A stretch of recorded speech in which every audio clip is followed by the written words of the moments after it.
We previously spoke about building something epic for the release of Spinal Tap 2, and we're currently gearing up to head to this year's Guitar Summit in Mannheim, Germany, so we thought, why not combine the two?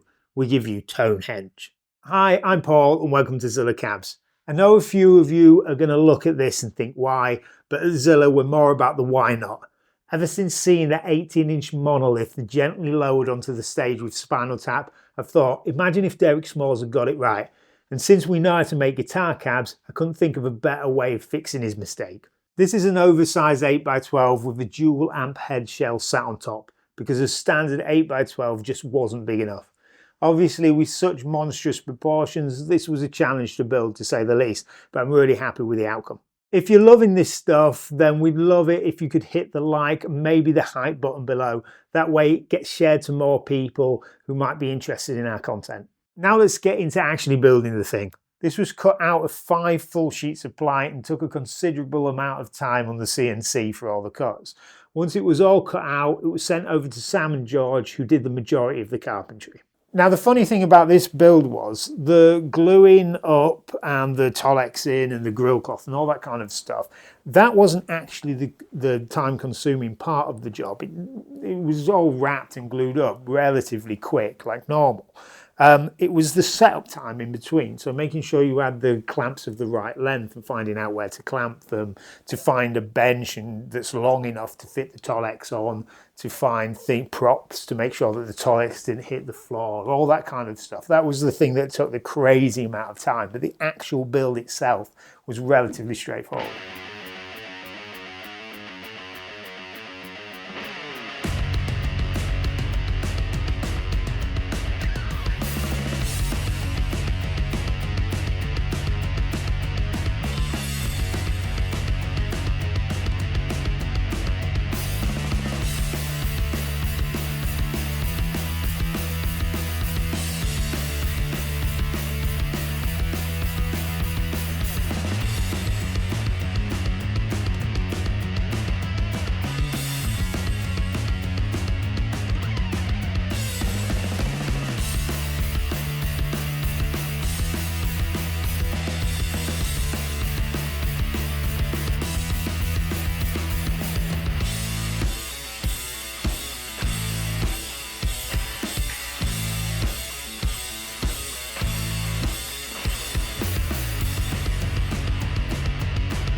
Right, so where this idea actually came about, it's kind of been brewing for years. I've always been a massive fan of Spinal Tap, but the whole Stonehenge, Tonehenge thing for me, it's kind of developed over a few years from where I talk to customers when they're choosing vertical 2x12s. Often the design that they go for is based on how wide their amp is, and they kind of have this joke that if the amp head is wider than the cab, then it's going to look like Stonehenge, and then I kind of say Tonehenge, if you will, kind of a bit of a Spinal Tap kind of joke. But that isn't really, it doesn't look like Stonehenge, it just looks like a T. So I kind of always had this thing in my head, well, if you had 2 side by side, but then the amp would need to be wider and all that kind of stuff, and it kind of developed a little bit. Another thing that happened a few years ago is when Joe was working here, actually building the cabs rather than doing the playing and some video work. We use the same model amp for most of what we do, which is a late 70s JMP 50 watt head, and we normally take the chassis and put them in custom head shells, so smaller head shells, just because they're easy to move around. And we were thinking it'd be a cool video to make each other an amp shell. So I designed one for him based around his kind of personality and preferences, and he was going to build one for me. And while this was happening, every time we mentioned it, he'd have a really big grin on his face. And it turned out the reason was he was going to build me a 5-foot wide amp shell, so super wide, but with one, rather than making things small, he was just going to make it a lot wider. We thought that was really funny. So what we've done here is kind of taken it to the next step, pushed it even wider, and put 2 amps in there, which I think is just a bit more silly, but it's something I haven't seen before. It's just fun. And to be honest, this is kind of more of a technical exercise than anything else.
This was a monster and used so much Tolex. To fit the design, we went for a slate colour Tolex, which has obvious correlation to the real Stonehenge, which apparently is sandstone, but I always thought was granite. Just a quick thing to say, please forgive the mess in the unit. We have just undergone some pretty major work on the workshop, and due to the sheer size of this cab, we had to use larger benches out in the main workshop itself, where we normally cut the Tolex.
If you're at Guitar Summit this weekend, then make sure you come and check out the stand. Come and see Tonehenge in real life and have a go on our own McDonald's style cab builder customizer touchscreens. If you want to have a go at designing your own Tonehenge, then I've put up a link here and in the description below where you can head to the website, go on the cab builder and spec your own cabs.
Okay, when it comes to the piping choice for me, because the Slate Tolex is quite distinctive, I know it's not as busy as something like a Slate or a Croc Tolex, but I think it looks really cool. And generally when you've got a really kind of cool looking Tolex, I think it's best to keep everything else nice and simple. So we went for a black pipe on this.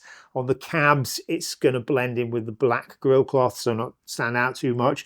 But the black on-body pipe, so this stuff, and I don't think you can see this in the shot, but the piping at the end, it's what Marshall used to have on their vintage amp shells. This is kind of pays homage to those shells, so we fit the black pipe on there. Gives a really nice, well, it kind of just pops against the slate colour, and I really like it. It's a favourite of mine.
As for speakers, we're still undecided. At Guitar Summit, we aren't allowed to make any noise, and I have a feeling this thing won't be quiet. So we're just taking it unloaded to save our van and our backs more than anything else. However, we will be cranking it up once we get back. George thinks this should have Alnico Golds. Gary wants EVM 12Ls. He can pick that up himself if he gets that. Sam thinks it should be red backs, and I think H cream backs is the way to go. But we want your input on this. Tell us what you'd have in there and we'll stick them in before we take it out into the field to give it a real blowout. So make sure you watch out because part 2 is coming soon and it's going to be the noisy one.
like with the piping, going for black to keep it simple with such a nice coloured Tolex.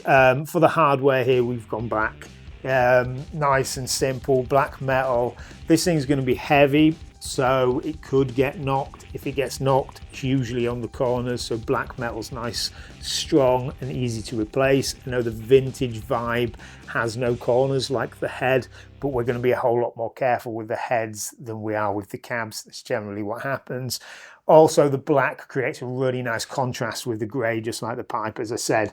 So we went for the black metal hardware. On the top, we're going for black vents. Sorry, on the top and the back, black vents, and the chrome style Marshall handle, just because we can't get them in black.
All right, so here's the fun part. How did we decide what amps to put inside the dual amp head shell?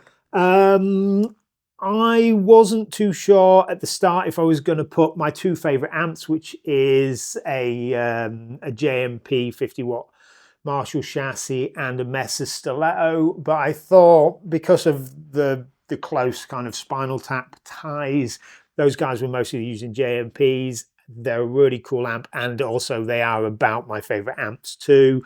The Mesas, also the amp chassis itself is slightly deeper, so it would have meant that we had to make the head shell even deeper.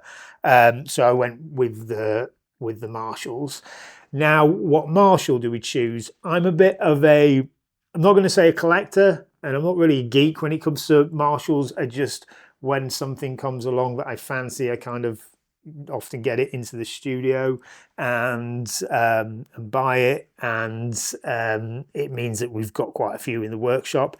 Now, the first thought I had was, we've got I think it's a 1970 Super PA. So the one with the, I don't want to say 4 channels, it's the one with the 8 inputs. It's a really cool amp. It's really clean sounding, and we don't use it enough, so I thought it'd be great to get it in here. But it's not massively practical. It doesn't have a master volume on it, and it's 100 watts. So I kind of went against that. One of the other thoughts that I had was a JTM 45, which I really like, but again, it doesn't have a master volume on it. And there's another reason why. I'll get into that in a minute. We've got a really cool 100 watt JMP, which actually I think is probably the amps that they use on Spinal Tap. Great amp. It's the 2203. It's the kind of precursor to the JCM 800 2203 with slight differences. Great amp, 100 watts. But I knew I was going to put my favorite Marshall in there, which is this one here. It's the 2204. So the 50 watt master volume Marshall. This is a 1978 model. It's come from a combo. This one is my favorite amp itself. So I knew I was putting that in. I didn't really see the point of putting a 100 watt version of it in as well. I guess maybe you could say it's good for a comparison, but I actually went with our 1973, that's the year, and the amp chassis is a 1987, so it's the 50 watt non-master volume. That's this one here, and it's just such a cracking sounding amp. And when I'm using vintage amps, I sometimes run these two together and they just sound great. It's not super practical because you really need to push the volume to get any kind of dirt out of it. But in this place, we've got 10,000 square foot. So, and our nearest neighbour's probably like a quarter of a mile away. So we can make some noise. So for us, this is cool. I mean, obviously it's not a practical rig. So, I mean, we don't really have to be that practical. So in short, 2 JMPs, one from the late 70s, one from the early 70s, one with a master volume and one without.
I think this came out looking really slick and tasteful, or as tasteful as a dual 8x12 can be, and just generally looking great.